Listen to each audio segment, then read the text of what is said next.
boa noite, meu nome é Lorena e hoje eu vou abordar o tema regulação hormonal do trato gastrointestinal e o eixo hipotálamo-hipófise.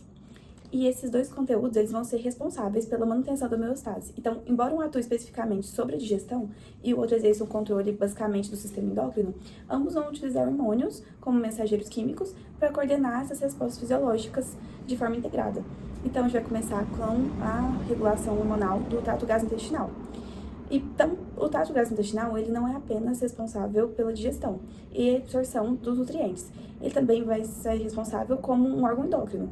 Então, ao longo da sua mucosa, vão se encontrar células interendócrinas que são capazes de detectar alterações na composição do conteúdo presente, do trato intestinal. Então, essas células vão responder a estímulos como distensão da parede, presença de proteínas, gorduras, carboidratos e alterações do pH. Então, elas vão liberar hormônios diretamente na corrente sanguínea quando elas percebem as alterações. E esses hormônios vão coordenar a digestão, ajustando a secreção das glândulas digestivas, a motilidade gástrica intestinal e o esvaziamento gástrico. Então, a gente vai passar para a gastrina, que é um dos hormônios, que eu acabei de citar anteriormente. A gastrina ela é produzida pelas células G, localizadas principalmente no âmago do estômago. A sua secreção ela é estimulada pela distensão da parede gástrica, pela presença de peptídeos e aminoácidos e pela estimulação vagal através do peptídeo, que é liberador de gastrina, o GRP. Então, depois de entrar na circulação, a gastrina vai atuar principalmente sobre as células ECL, que ela vai promover a liberação de histamina nesse processo. E a histamina ela vai se ligar aos receptores H2 das células parietais. Então, ela vai aumentar significantemente a secreção do ácido clorídrico. E esse ácido, ele vai reduzir o pH gástrico e vai ativar a pepsinogênio, que vai transformar a pepsina em a enzima responsável pela digestão inicial das proteínas. E, além disso, a gastrina ela aumenta a motilidade gástrica e exerce efeito trófico sobre a mucosa do estômago, contribuindo para sua manutenção. O hormônio que a gente vai falar agora também é a secretina. A secretina, ela é produzida pelas células S do duodeno. Então, seu principal estímulo ela vai ser a chegada do quimoácido proveniente do estômago. Mas isso é importante por qual motivo? As enzimas pancreáticas elas vão apresentar uma atividade máxima em pH próximo da naturalidade. Então, se o quimo permanecesse muito ácido, essas enzimas seriam inativadas e a mucosa intestinal ela podia sofrer algum tipo de lesão. Então, por isso que a secretina ela vai estimular essas células do pâncreas a secretarem uma solução que seja rica em bicarbonato. Então, o bicarbonato ela vai meio que neutralizar o ácido clorídrico que vai estar presente ali. Então, ela vai elevar o pH do quimo para valores adequados à ação das enzimas digestivas e protegendo, também o epitélio intestinal durante esse processo. E, além disso, a secretina ela vai produzir a secreção ácida do estômago. Vai funcionar como um mecanismo de recontrole que vai impedir o excesso de acidez, nessa parte. E agora a gente vai falar da colecistocinina, que é produzida pelas células I do duodeno e do jejum também. Então, a sua secreção ela vai ocorrer principalmente quando gorduras ou proteínas chegam ao intestino delgado. Então, ela vai promover ali a contração da vesícula biliar, o relaxamento do esfíncter, que vai permitir que a bile alcance esse duodeno.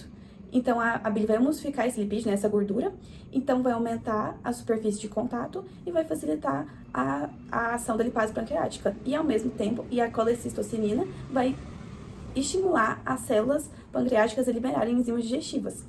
E ela também vai ter importância para reduzir o esvaziamento gástrico, porque as gorduras elas vão apresentar uma digestão mais lenta. Então, se o estômago esvaziasse muito rápido, o intestino ia receber mais alimento do que ele conseguiria processar, e isso não ia dar certo.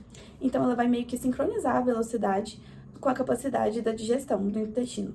Então, agora a gente vai falar sobre o GIP, que é um peptídeo insulinotópico, ou seja, ele vai ser dependente de glicose, que vai ser conhecido como GIP, é produzida pelas células K no intestino delgado.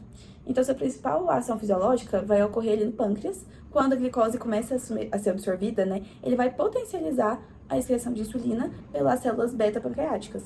Então, esse mecanismo, ele vai ser conhecido como o efeito incretina. Então, antes mesmo de toda a glicose alcançar a circulação sistêmica, o organismo ele já inicia essa produção de insulina. Então, ela vai preparar, para manter a glicemia dentro dos valores fisiológicos adequados. E também ele vai reduzir discretamente a secreção gástrica. E agora a gente vai estar percebendo que o trato gastrointestinal ele possui mecanismos locais de controle hormonal extremamente eficientes. Então, existe também, né, um centro regulador que vai coordenar tudo isso, né, que vai coordenar toda a atividade endócrina do organismo, que é o eixo hipotálamo-hipófise, que é o que eu vou abordar agora. Então, o hipotálamo, ele vai apresentar a principal interface entre o sistema nervoso e o sistema endócrino. Então, ele vai receber informação proveniente de diversas regiões do sistema nervoso central e vai monitorar continuamente parâmetros como a temperatura corporal, a osmolaridade plasmática, disponibilidade energética e ciclo sono-vigília e a concentração hormonal circulante. Então, esses hormônios eles vão alcançar a adenohipófise através do sistema porta, hipotálamo e hipofisário.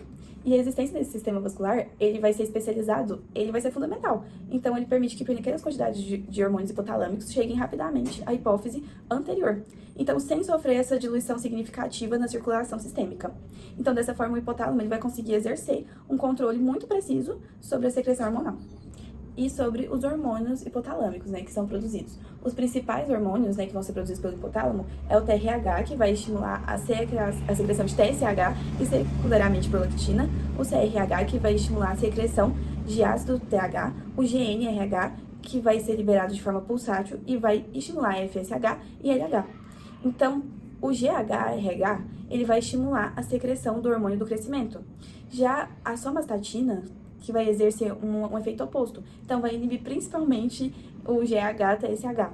E outro importante regulador que a gente vai ter é a dopamina, que vai inibir a secreção de prolactina em condições fisiológicas. Então, basicamente, o hipotálamo ele não vai só estimular, ele também vai ter esse controle inibitório, permitindo um ajuste fino dessa atividade endócrina, né? E os hormônios hipofisários. A adenohipófise, ela vai produzir 6 hormônios principais. O GH, que vai promover o crescimento tecidual, aumenta a síntese proteica e modifica o metabolismo energético.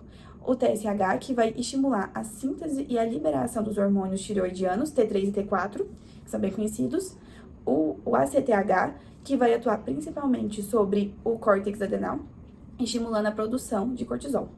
E a gente vai ter o FSH e o LH, que vão regular a função das gônadas.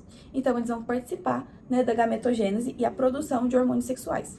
Então, a prolactina, ela vai estimular o desenvolvimento mamário e a produção de leite. E a neurohipófise, ela não vai sintetizar nenhum tipo de hormônio, ela apenas vai armazenar eles e liberar o ADH e a citocina. Então, ambos vão ser produzidos pelo nervo supraóptico e paraventricular do hipotálamo.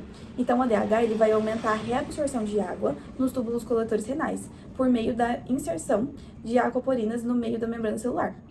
Então, esse mecanismo ele vai reduzir a perda de água pela urina e contribui também para a manutenção da osmolaridade plasmática e da pressão arterial. Então, a ocitocina ela vai promover a contração da musculatura lisa uterina durante o parto e vai estimular a ejeção do leite pela contração das células mioepiteliais das glândulas mamárias. Então, o feedback negativo, né, que vai ser como vai funcionar isso tudo, ele vai servir para evitar o excesso ou a deficiência hormonal. Então, o organismo ele vai utilizar principalmente mecanismos de feedback negativo. Então, esse processo, quando a concentração do hormônio produzido pela glândula aumenta, vai ocorrer a inibição tanto da hipófise quanto do hipotálamo. Então, por exemplo, quando tem um aumento da T3 e da T4, são os hormônios tireoidianos, esses hormônios eles vão inibir a secreção do TRH pelo hipotálamo e de TSH pela hipófise. Da mesma forma que os níveis elevados de cortisol vão reduzir a secreção de CRH e ACT. Então, para concluir tudo isso, né, a regulação hormonal do trato gastrointestinal permite que a digestão ela ocorra de uma maneira ordenada. Então, vai ajustar a secreção ácida de enzimas digestivas, de bicarbonato, de bile, de insulina, conforme a composição fisiológica, né? E já o eixo hipotálamo-hipófise funciona como um principal centro integrador do sistema endócrino, controlando a atividade de diversas glândulas por meio de hormônios liberadores e inibitores, né?